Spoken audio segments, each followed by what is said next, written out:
아멘. 오래간만에 예배당이 가득 차야 기쁘고 또 축복된 교회에 왔습니다.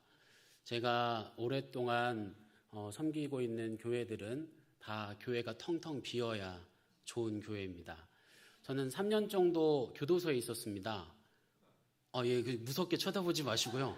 제가 뭐를 잘못해서 가겠습니까? 이제 국군교도소에 가서 3년간 재소자들을 대상으로 목회를 했었는데, 그때도 그 교회가 비어야 하나님께서 기뻐하시는 일이잖아요. 그리고 지금도 병원교회를 섬기고 있습니다.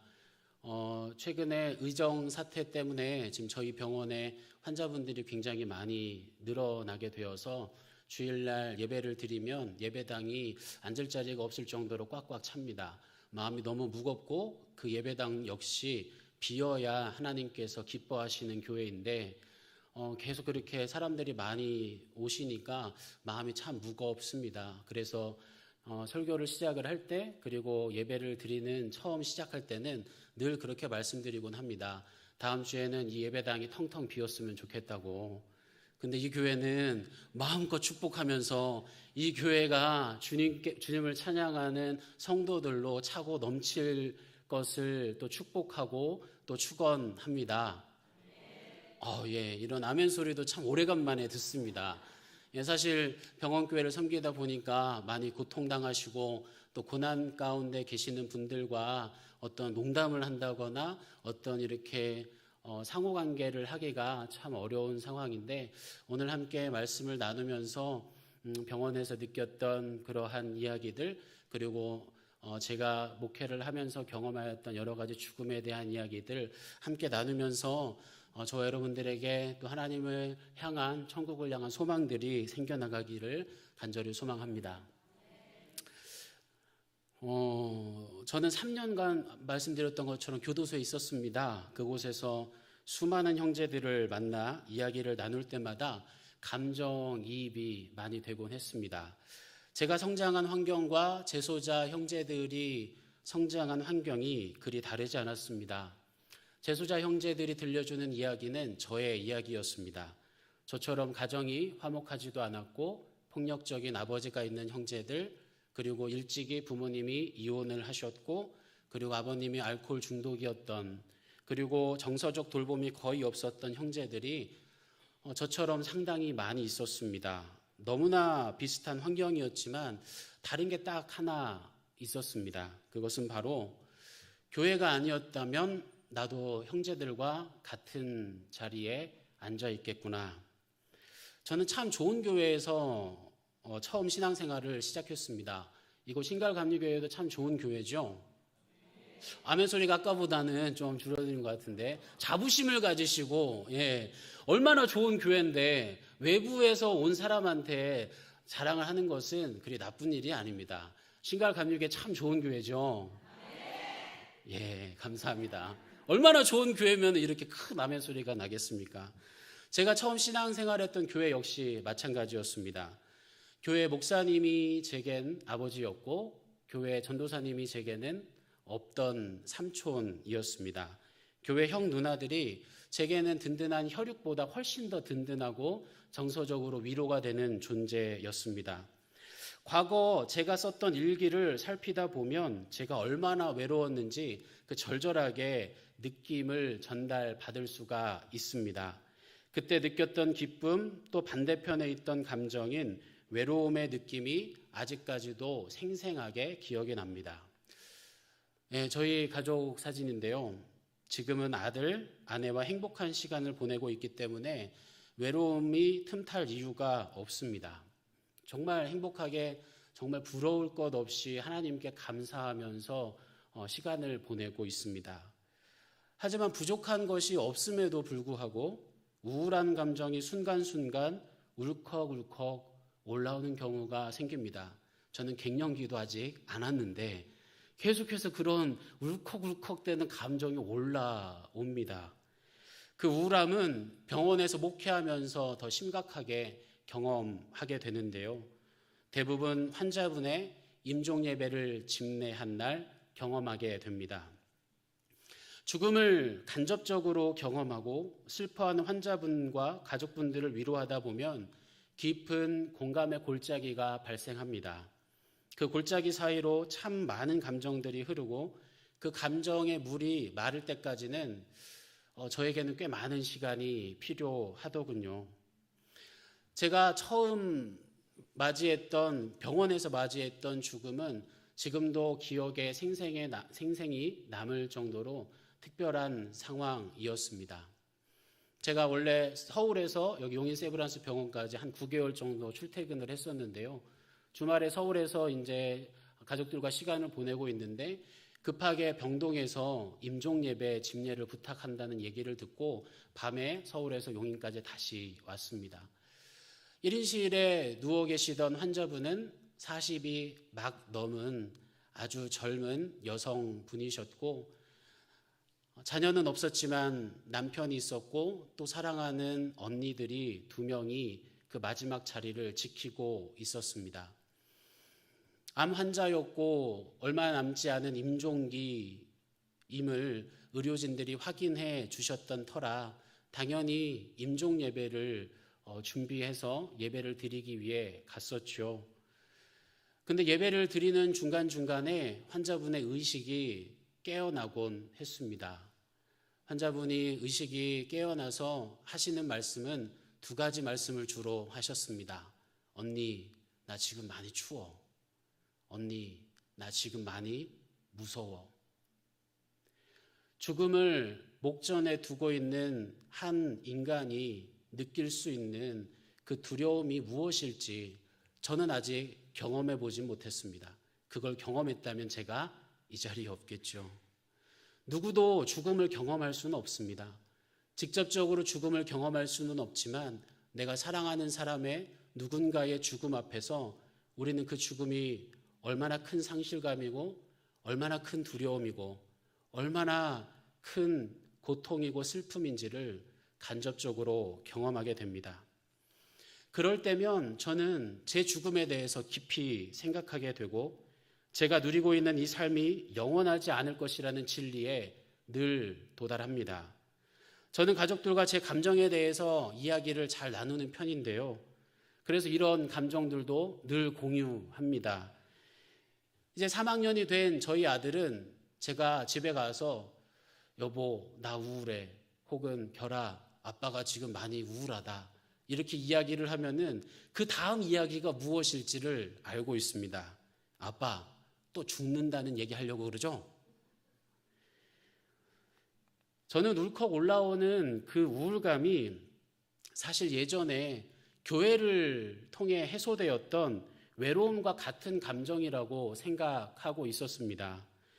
가족들과 즐거운 시간을 보내면 그리고 사람들과 함께 의미 있고 가치 있는 시간을 보내면 내 그 우울함이 사라질 것이라고 생각했습니다.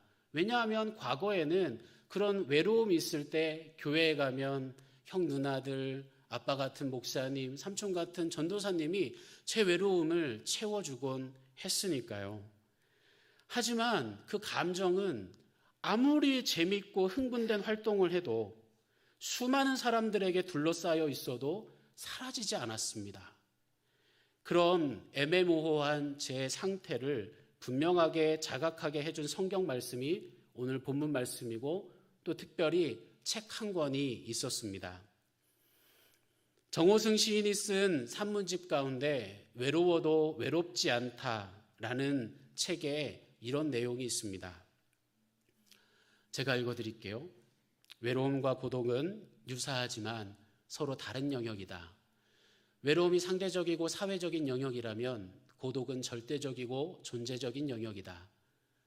너와 나의 상대적 관계는 외로움의 영역에 속하고 신과 나의 절대적 관계는 고독의 영역에 속한다.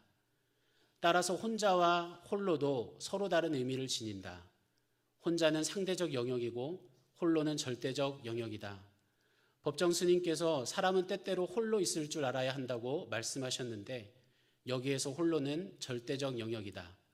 내 존재의 의미와 가치를 생각하는 절대적 시간을 가지고 자신의 삶을 성찰할 수 있어야 한다는 뜻일 것이다.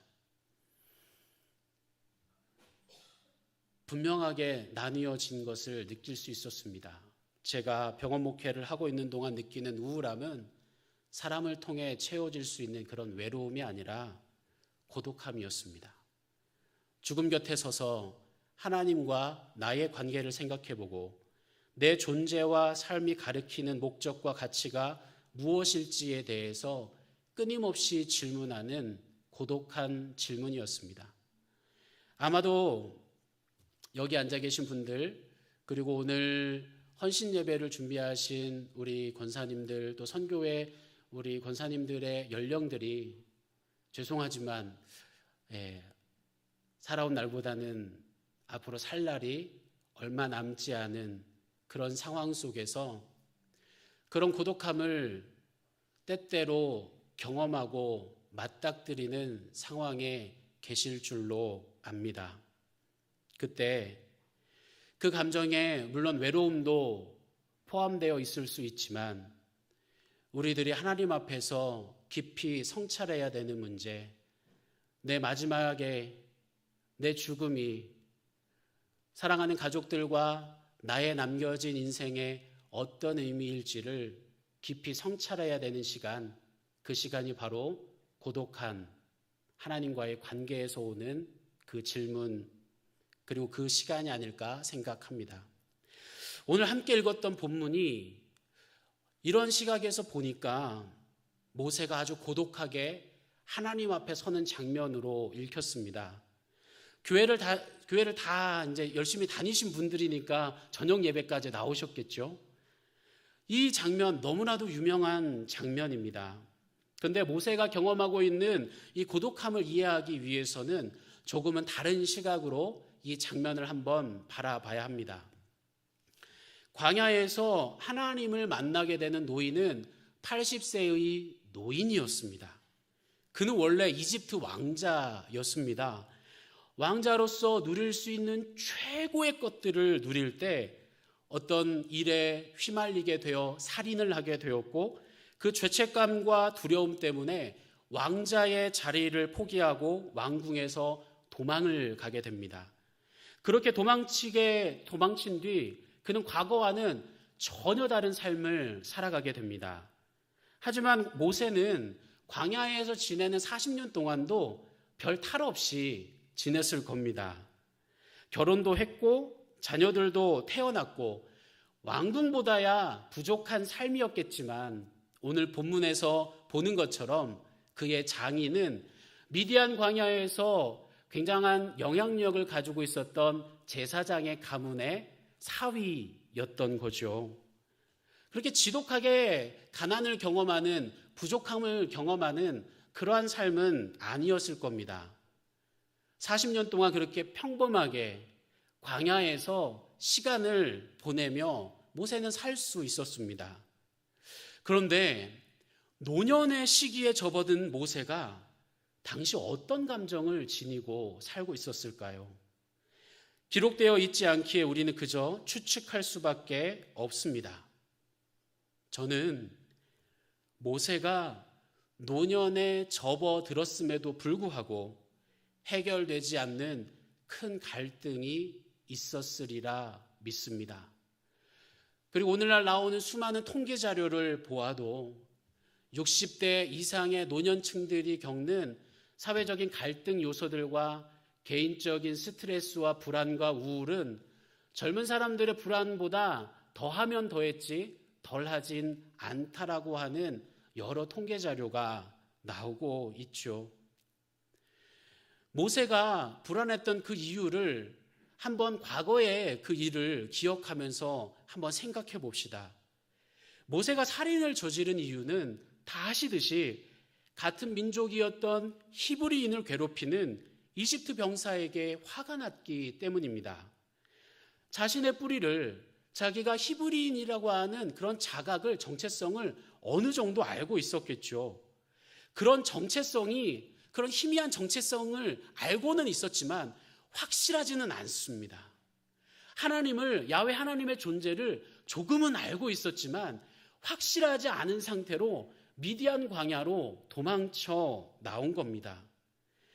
그런데 아내였던 시보라의 아버지는 미디안 종교의 제사장이었다고 기록되어 있습니다. 미디안 종교와 야훼 종교는 분명 다른 신앙이었겠죠. 하지만 대릴사위 정도였던 모세는 아마도 그 미디안 종교의 전례와 형식에 따라서 신앙생활을 하고 있었을 것이 분명합니다. 무언가 해결되지 않은 갈등들이 있는 거죠. 나는 무언가 하나님의 자녀인 것 같은데, 나는 야훼의 백성인 것 같은데, 나는 하나님께서 선택하신 백성인 것 같은데, 그러한 자신의 정체성과는 조금 다르게 다른 신앙생활, 다른 삶, 다른 상황과 현실이 펼쳐져 있는 것을 눈앞에서 경험하는 거죠. 자신의 정체성이 더욱 약화되고 혼란스러운 시기를 경험하며 모세는 이런 질문을 떠올렸을 겁니다. 나는 누구인가? 나는 어디에서 와서 어디로 가는가? 정말 오래된 철학의 질문이고, 이 질문에 대해 수많은 사람들이 수많은 이론을 쏟아냈습니다. 종교도 마찬가지고, 저와 같이 고독을 느끼는 분들, 그리고 특별히 제가 목회하고 있는 병원에서 치료를 받으면서 걸어왔던 삶을 멈추고 자신의 삶을 잠시 새롭게 조명하는 그러한 분들의 경우에는 내 인생의 의미가 무엇인지에 대한 아주 깊은 질문과 고민에 빠지게 됩니다. 그리고 여기 대부분 아주 젊어 보이셔서 한 50년은 더 사실 것 같지만, 어찌됐든 선교의 연령대가 그렇다고 제가 소개를 받았으니 이제 정말 살 날보다는 앞으로 남은 삶의 시간이 더 적은 그런 노년에 접어든 성도님들의 마음 가운데에도 그런 질문들과 그런 걱정과 막연한 두려움이 영혼을 뒤덮는 시간과 순간이 찾아올 것입니다. 그런 혼란스러운 고민을 하고 있을 모세 앞에 불이 붙은 떨기나무가 나타납니다. 불이 붙었지만 타지는 않는 신비한 경험을 하죠. 그리고 이윽고 모세의 고독함을 깨버리는, 외로움이 아니라 모세의 고독함을 깨버리는, 모세가 가지고 있었던 해결되지 않는 그 질문을 해소할 수밖에 없는 강력한 메시지가 들려옵니다. 하나님이 말씀하셨다. 이리로 가까이 오지 말아라. 내가 서 있는 곳은 거룩한 땅이니 너는 신을 벗어라. 이 말씀이 선포하고 있는 바는 무엇입니까? 너는 거룩한 하나님의 백성이고 내가 선택한 사람이고 내가 명령한 대로 살다가 내가 명령한 대로 죽을 내가 선택한 나의 백성이라고 하는 강력한 메시지가 아니었겠습니까? 자신의 뿌리였던 히브리인들이 경배했던 바로 그 하나님이었습니다. 강력한 하나님의 음성이 들릴 때 모세는 감히 저항하지 못하고 신을 벗고 하나님 앞으로 나아갑니다. 그리고 이내 오랜 시간 자신을 괴롭혔던 고독함이 무너지고 그 고독함의 자리에 80이나 된 노인에게 소명감이 불이 붙습니다. 그는 태어났을 때부터 하나님의 백성, 하나님의 자녀였고 살 날이 얼마 남지 않은 그 순간에도 하나님의 백성, 하나님의 자녀였습니다. 나이 80의 모세는 그렇게 새로운 삶의 스테이지로 나아갑니다. 저는 이 순간이 모세가 하나님 앞에 홀로 고독하게 서서 자기 존재의 의미와 가치를 깨닫고 삶과 죽음에 대해 조망했으며 아주 특별한 가치와 진리를 깨달았던 순간이라고 말씀을 묵상할 수 있었습니다. 그리고 우리 모두에겐 이런 순간이 필요합니다. 홀로 침묵 가운데 내 사랑하는 자녀들도, 내 사랑하는 남편과 아내도, 내가 사랑하는 부모님도 절대로 해결할 수 없는 내 존재에 대한 고민, 내 고독함, 죽음을 향한 나의 막연한 두려움, 나를 향하신 하나님의 계획과 뜻을 구하는 그런 순간이 우리 모두에게는 필요합니다. 하지만 오늘을 살아가는 수많은 사람들이 이 고독함을 오해하고 있습니다. 제가 생각했던 것처럼 이 고독함이 외로움이라고 착각하고 왜곡해서 생각한 채로 무언가 물질적인 풍요로움이 이 외로움을, 이 고독함을 해결해 줄 수 있다고 생각하고, 내가 사랑하는 사람들이 이 외로움을 해결해 줄 수 있다고 생각하고, 내가 누리고 있는 많은 물질적인 풍요로움들이 나의 이 고독함을 해소해 줄 수 있다고 그렇게 오해하고 착각하고 있습니다. 그래서 수많은 사람들을 주위에 두며 그들과의 만남을 통해 그 결핍을 채우려고 노력하지만 안 되죠. 물질적인 풍요로움을 갖기 위해서 너무너무 열심히 살고 최선을 다해 본인의 삶을 경영하지만 내 허전한 그 고독한 질문은 해결이 되지 않습니다. 아무리 노력을 해도, 정서적으로 아무리 풍성해도, 사랑하는 가족들 주위에 아무리 둘러싸여 있어도 그 고독한 질문은 해소가 되지를 않는 겁니다. 많은 사람들이 외로움은 직면하지만 고독함을 직면하지 않는 시대에 우리는 살아가고 있습니다. 죽음의 문제로부터 도망치는 그런 삶을 사는 거죠. 병원에서 목회하면서 마지막 죽음의 순간에 그 옆에서 그 자리를 지키고 있다 보면 그가 걸어왔던 삶의 길이 다 보입니다. 믿음이 있건 없건, 가슴 아프게도 믿음이 있건 없건과 상관없이 그의 마지막 순간에 어떠한 모습인지를 보면 그분이 얼마나 그 고독한 순간을 직면하면서 준비하고 그 두려움을 사라지게 하기 위해서 하나님께 매달렸는지가 보이게 됩니다. 근데 여러분, 참 안타깝고 속상한 이야기는 우리는 천국을 소망하는데, 그리스도인들은 분명히 부활을 희망하는데 죽음을 끝까지 거부하고 끝까지 하루라도 더 살려고 하고 끝까지 그 죽음을 모른 채 하고 도망치려고 하는 사람들이 많이 있다는 사실입니다. 제가 만났던 가장 특별한 사례를 함께 공유해 드리고 싶습니다. 갑자기 병동에서 또 임종기가 얼마 남지 않은 환자분이 이제 처치실에 있으니까 목사님 빨리 올라오셔서 임종예배에 또 기도를 좀 해주셔야 되겠다는 아주 긴급한 연락이 왔습니다. 급하게 준비를 해서 올라갔는데 뭔가 제가 들었던, 의료진에게 들었던 이야기와는 조금 다른 모습인 거예요. 그러니까 아내분이 누워 계셨고 남편분이 저를 맞이해 주셨는데 남편분의 이야기와 의료진들의 이야기가 다른 거예요. 의료진들은 분명히 임종기가 얼마 남지 않았다고 하는데 그 남편은 아내가 곧 의식이 회복될 것 같으니 목사님 기도만 해주시면 됩니다 라는 이야기를 하는 거예요. 뭔가 이상하잖아요. 그래서 그 기도를 하러 들어가기 전에, 임종예배를 드리기 전에 여쭤봤어요, 파트장님한테. 그랬더니 임종기가 맞고 이제 길게 살아봤자 일주일 정도밖에 남지 않았고 지금 바이탈이 많이 흔들리기 때문에 오늘 혹은 내일이라도, 지금 당장이라도 사망해도 이상할 것이 없는 상태라고. 근데 남편분은 전혀 그런 생각을 안 하고 계신 거예요. 그래서 그 처치실에 들어가서 예배를 드리기 위해서 딱 준비를 하고 있는데 남편과 두 아들이 있는 겁니다. 근데 두 아들들은 뭔가 되게 어리버리한 모습으로 이게 무슨 사태인지를 전혀 모르고 그냥 와가지고 그냥 눈을 멀뚱멀뚱 뜨고 있는 거예요.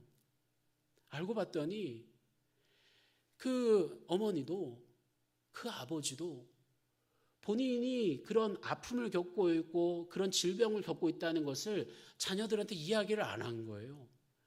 6개월, 거의 1년 만에 어머니의 얼굴을 봤는데, 여러분 1년 만에 어머니의 얼굴을 봤는데 1년 만에 본 어머니가 병상에서 누워서 내일 돌아가실지도 모른다는 이야기를 의료진의 입에서 그 이야기를 듣는 그 두 아들들의 마음이 어땠겠습니까? 그 아버지와 그 아들들은 어떤 관계가 되었을까요? 당연히 그 순간 아들들은 아버지에게 분노를 터뜨렸습니다. 아빠 도대체 이게 뭐 하는 짓이냐고. 엄마가 이렇게 아픈데 어떻게 우리한테 얘기 한마디 안 할 수 있냐고. 엄마가 내일 죽는다는데 1년 동안 엄마 얼굴 한 번도 못 보고 1년 만에 본 엄마가 이렇게 누워있는데 우리는 이제 어떡하냐고. 마지막 인사를 할 수 있는 기회조차도 죽음을 직면하지 않고 그 고독함을 직면하지 않았기 때문에 멀리 도망치려고만 했고, 죽음은 나에게서 너무나도 먼 문제고 나에게 죽음은 오지 않을 것이라고 잘못된 믿음을 가지고 있었기 때문에 마지막에 그 두 아들들은 인사를 할 기회조차 빼앗겼던 것입니다. 너무나도 안타까움이 커질 수밖에 없는데 그런 경우들이 참으로 많습니다. 살 날이 많이 있다고 생각하기 때문에 나중에 용서하지 뭐, 나중에 용서받지 뭐, 나중에 사랑한다고 이야기하지 뭐, 나중에 고맙다고 이야기하지 뭐, 나중에 미안하다고 얘기하지 뭐. 하지만 여러분, 우리들의 삶과 죽음이 하나님의 손에 있다는 것을 여러분 믿습니까? 그럼 오늘이라도 당장, 내일이라도 당장 하나님께서 부르시면 하나님 곁으로 갈 수밖에 없는 유한한 인생이 우리들의 삶이라는 것을 믿습니까? 그렇다면, 그 믿음이 있다면 그 순간이 나의 고독함을 만나고 직면하는 순간입니다. 그때 우리들의 삶의 모습과 방향이 완벽하게 달라집니다. 내일은 없습니다.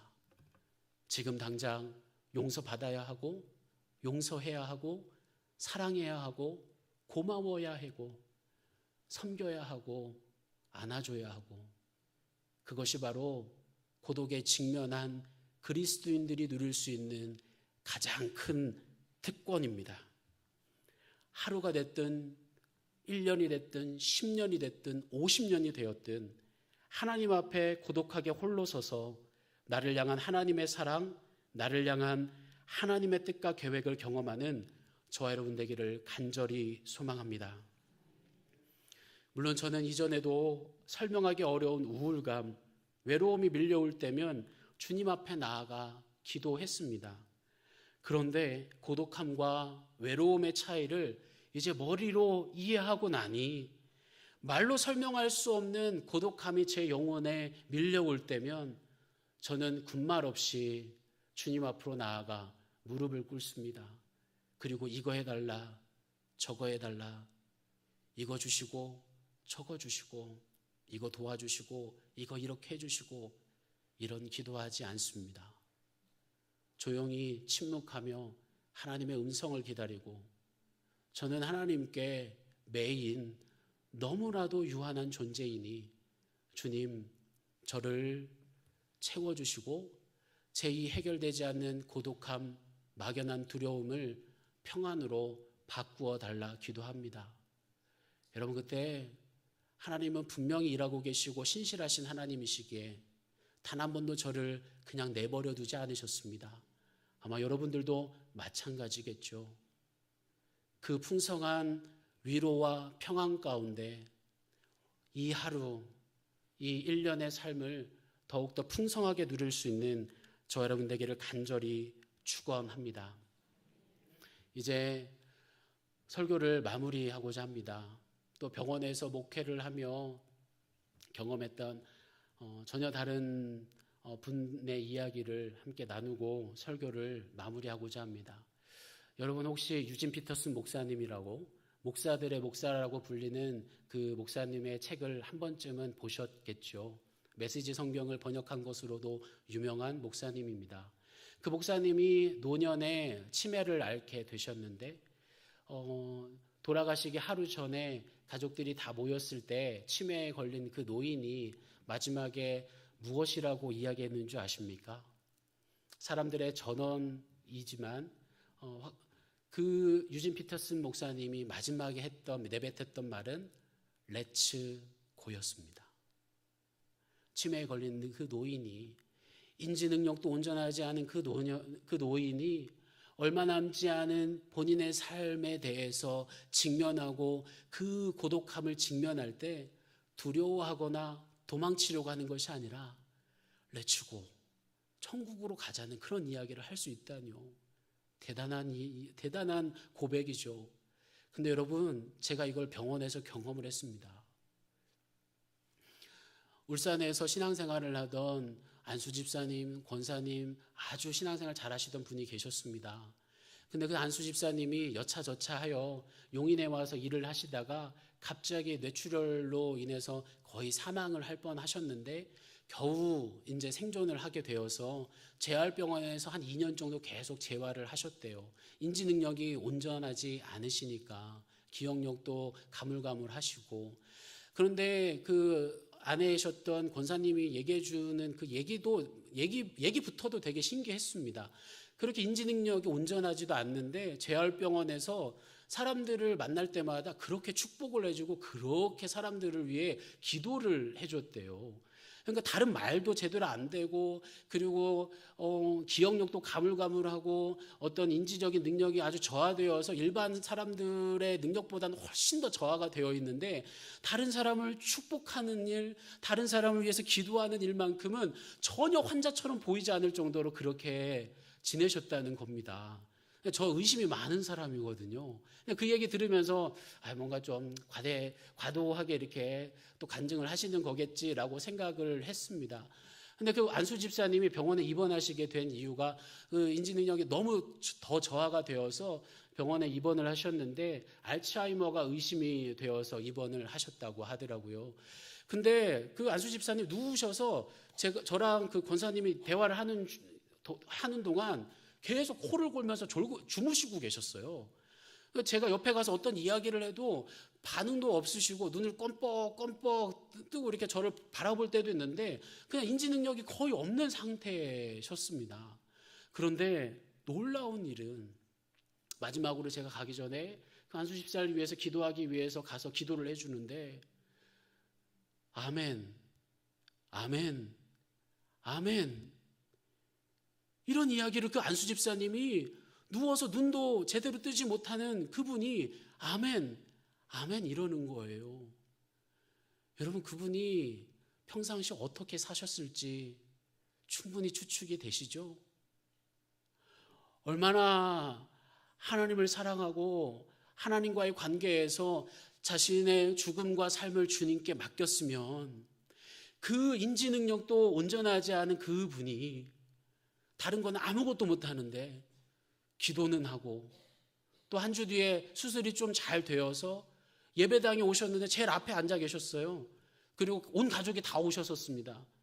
근데 그 인지 능력도 온전치 않으신 분이 앉으셔가지고 휠체어에 앉으셔가지고 손을 들고 찬양을 하는데 손을 들고 찬양하는 그분이 제가 병원에서 예배를 시작하면서 최초였습니다. 그분이 어떻게 사셨을지, 그분이 어떤 떨기나무를 만났고 그런 소명을 가지고 하루, 1년, 10년을 사셨을지 충분히 여러분들 느껴지시죠? 여러분, 여러분의 마지막을 어떻게 준비하고 계십니까? 마지막에 여러분은 사랑하는 가족들에게 무엇을 남기고 싶으십니까? 그리고 여러분들은 마지막에 하나님 앞에서 어떤 모습이길 원하십니까?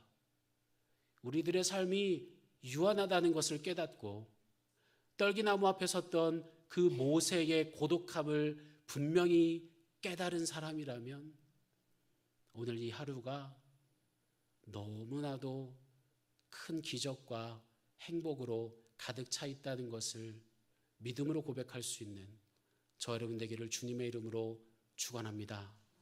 기도하겠습니다.